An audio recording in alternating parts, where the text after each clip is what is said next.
અને માણાના શરીર ઉપર હાથીનું માથું ફીટ થાય તમને જેમ લાગે, પણ છે સાચું. આપણી બુદ્ધિના ચકડા ગઈ ગયા એટલે નથી સમજાતું.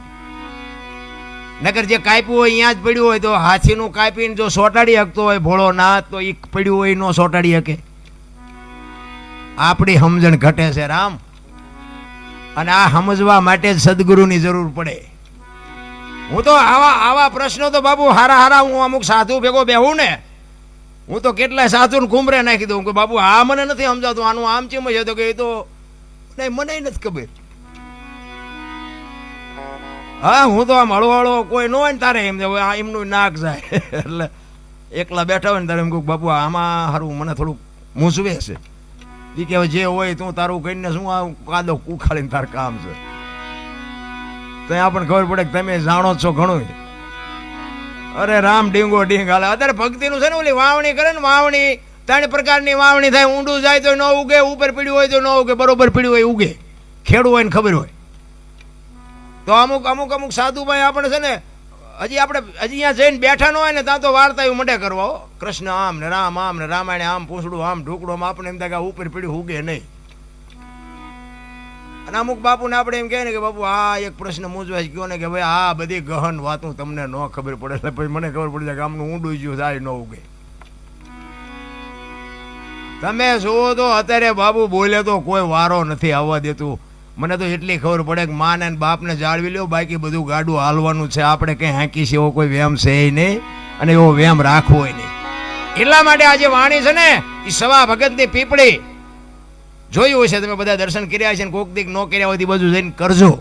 સવા ભગતે બાપુ એક પ્રજાપતિનો દીકરો કેવું ભજન કર્યું છે તમે અહીંયા આવીને જોવો તે તમને ખબર પડે.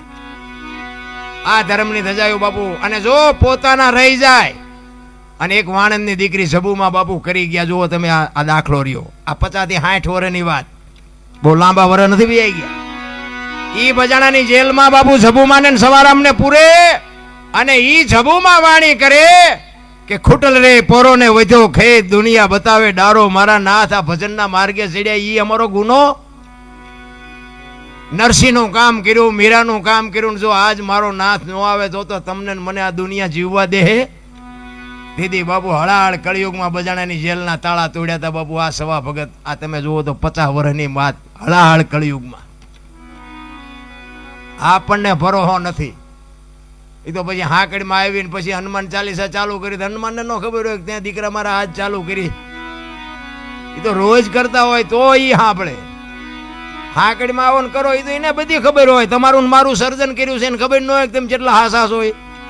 પણ જે કરો એ એક ઘડી હાથી મેં પુરિયાદ કંઈક કરી લેજો. કારણ કે જીવનના બાપુ કોઈ ભરોસા નથી. મોત આવવાનું છે, અને મોતથી બાપુ રોવાય નહીં, ડરાય નહીં. એ આવવાનું રોય મૂકવાનો છે ને પછી શું રોઈને કામ હોય. એટલે જ્યાં સુધી જીવવાનું હોય ત્યાં સુધી આનંદ કરી લેવાય, મોજ કરી લેવાય. આવા ભજન ભાવ હોય ને આપણે પૈસા નો નાખનારા ઘણાય છે. આપણે આનંદ કરી લેવાય, ભજનમાં મજા આવી. અને 2 શબ્દ બાપુ જીવનમાં ઉતરી જાય ને તો આ કામમાં જ્યારે આવે સ્પેર વ્હીલ ન હોય તેથી જ પંચર પડે. આ કંઈક સાંભળેલું હોય ને તો કોઈક દી કામમાં આવે. આ એટલો ખુમારી માને હોવી જોઈએ, માને એટલો પાવર હોવો જોઈએ. ધરાવીને ધાન ન નીપજે, કુડવીને માડું ન હોય, જેહળ જકરા નીપજે જેની જનેતા. હારી મા વગેરે બાપુ હારા સંતાન કોઈ દી ન થાય. માં છે એ તો માં છે. મોઢે બોલું માં હાથે નાનપણ સાંભળે મલક બધાની મજા પછી કડવી. તમે 2 દી બહાર ગામ જાઓ ને 2 દી હાજ પડે ને તમને કીડીયું સડે. હાલો હવે ઘરે, હાલો હવે ઘરે. આ દીકરીઓ 18 વર્ષ સુધી બાપના ઘરે રહી હોય અને બાપ લગ્ન કરે ને હરફ કાંચડી ઉતારીને વિયોજાની વહી જાય. કોઈ દી ન કીધું કે મને આ ગમતું નથી, મારા બાપાની વ્યૂ જવું. સમર્પણ એને કહેવાય. અહીંયા કદાચ તમે અહીંયા 500-1000 રૂપિયા ઉડાડી દો તેને સમર્પણ ન કહેવાય. સમર્પણ તો બાપુ દીકરીઓએ જે કર્યું છે ને, મમતાના મહાસાગર છે, માયું છે. એ તો ઠીક છે અત્યારે ફેશને દી ઉઠાડ્યો છે, બહુ લાંબુ કંઈ કીધા જેવું નથી. પણ હું તો બેનો દીકરીઓને ખાસ કહું, ફેશન કરો, વાપરો. તમને તમારા પૈસા હોય, ભગવાને આપ્યો હોય, ખાઈ પીને આનંદ કરો. પણ બાપુ દેહના પ્રદર્શન ન હોય મારા રામ. હું તો તમને હાથ જોડીને, અને કડવું તો લાગવાનું. મારી ભાષા થોડી કડવી છે, પણ દરદ મટે કડવાથી, ગોળ ખવડાવે દરદ ન મટે. મારી અમુક વાતો ઘરે જઈને પછી યાદ કરજો, એટલે તમને તમારો અંદરથી આત્મહોત હા પાડે કે વાત કહેતો હતી વાત સાચી છે. શું તમારે આ છે ને રામાયણનો એક તમને કહું કે સીતાજી લક્ષ્મણ રેખા ટપી ગયા અને હરણ થયું. એટલે આપણે નગરી સીતાજીની જ વાતો કરીએ છીએ. આપણે લક્ષ્મણ રેખા ન હોય, આ સંસારમાં આપણી લક્ષ્મણ રેખાયું ન હોય. દીકરાને હોય, બાપને હોય, માને હોય, દીકરીને હોય, વહુને હોય. બાપુ જે લક્ષ્મણ રેખા ઓળંગી જાય ને એનું આ દુનિયામાં હરણ જ થાય. કોઈને પાવર હોય કાઢી નાખજો. આ દીકરીને દીકરીની રીતે રહેવું પડે, બાપને બાપની રીતે રહેવું પડે, વહુને વહુની રીતે રહેવું પડે. બાપુ જે મર્યાદા તૂટી જાય ને એ લક્ષ્મણ રેખા ટપી ગયા જ કહેવાય. અને ટપી ગયા પછી પાડોશીએ તમારા ઘરના સકન ન લે. બાપુ સમજી લેજો કે આ તમારું હરણ થઈ ગયું. રાવણ મરી ગયા એવું વિચારતા જ નહીં. રાવણ તો ગામો ગામ છે, અમે તો બધે જાય એમ નહીં ખબર પડતી હોય, બધે છે. એમ ઘરની વાત ઘરમાં રખાય, બસ મને એટલી ખબર પડે. એકતાની જરૂર છે, મારો કહેવાનો અર્થ એ છે. એકતા જ્યાં હશે ને ત્યાં બાપુ એક કઠિયારો છે ને કુવાડા ટીપાવીને નીકળ્યો. એટલે જંગલના ઝાડવા હતા ને નાના નાના, એ ઝાડવા રોવા માંડ્યા. એટલે મોટા ઝાડવા હતા એને કીધું એટલે કે હું કામ રોવો છો? એ કે પેલો કઠિયારો કુવાડા ટીપાવી ગયો ને કે વહેલો મોડો આપણને કાપી નાખશે. તેથી વૃદ્ધ ઝાડવાએ બહુ સરસ જવાબ આપ્યો હતો ભાઈ. એ કે કઠિયારાની તાકાત નથી ને કુવાડાની તાકાત નથી, પણ માલપા હાથા આપણા હશે, જોજો હાથા ન થાવ તો કોઈ નહીં કાપી શકે. એમ કવાડામાં બાપુ હાથા લાકડાના હોય, નકરા કવાડા ગમે એમ મહેનત કરો તો ન કપાય.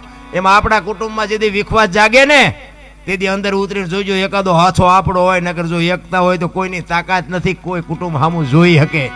પછી સમાજ કોઈ બી હોય, કોઈ બી સમાજ બાપુ એકતા હોય ને એની જ મજા છે.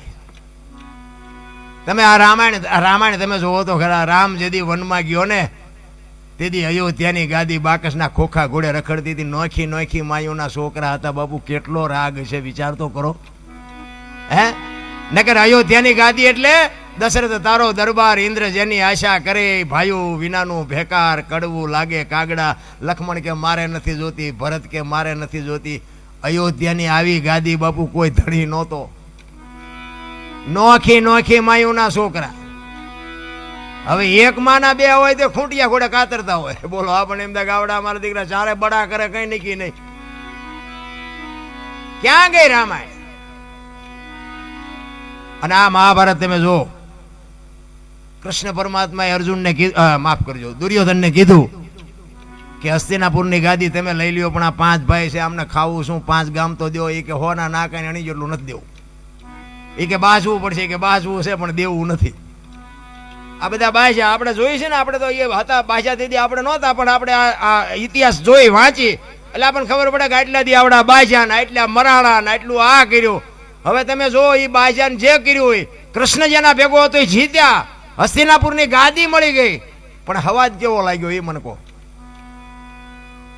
પછી પાંડવોને એમ થયું કરે આ કાકા ને બાપા ને ભાઈઓ ને આ બધાને મારીને હવે આ ગાદી આપણે ભોગવવાની. એ કે હાલો હવે એમાળે હાડ ગાળવા. ઝઘડામાં બાપુ આ જ થાય. મારો તોય ફાયદો નથી અને માર ખાવ તોય ફાયદો નથી. અને રામાયણ એમ કહે છે કે જેને જોઈ એને લઈ જાઓ. બાપુ રામાયણમાં કોઈ દી કંઈ ખૂટ્યું નહીં અને મહાભારતમાં કાંઈ વધ્યું નહીં. કારણ કે હું અત્યારે આ રામાયણની વાતો કરું, બાકી હું મહાભારતનો પેસેન્જર હતો, તમને કહી દઉં. હું કારણ કે મેં 20-22 વર્ષ ખટારો હાંક્યો. આ તમારા મોરબીના નરિયા બહુ હાર્યા મેં. અને હિન્દુસ્તાનના બાપુ 4 શેડા હું ફરીને બેઠો છું. પણ ખટારાનો ડ્રાઈવર એટલે 19મી કોમ કહેવાય ને. પણ મારો દેહ નથી બદલાયો. એકા તમને સ્ટેજ ઉપર તમને કહું, કોઈ એમ કહેતું કે દરબારે દારૂ પીધો તો પરમાટી ખાધી તેથી 5 લાખની શરત મારીને આવજો મારી પાસે. એમ બાપુ જીવનનો સિદ્ધાંત હોવો જોઈએ. ધંધો કોઈ બી કરો, બાકી મારું કુળ કયું, મારું ખાનદાન કયું, મારા મા બાપ કોણ, આનો પાવર ન હોય ને તો મરી જવાય.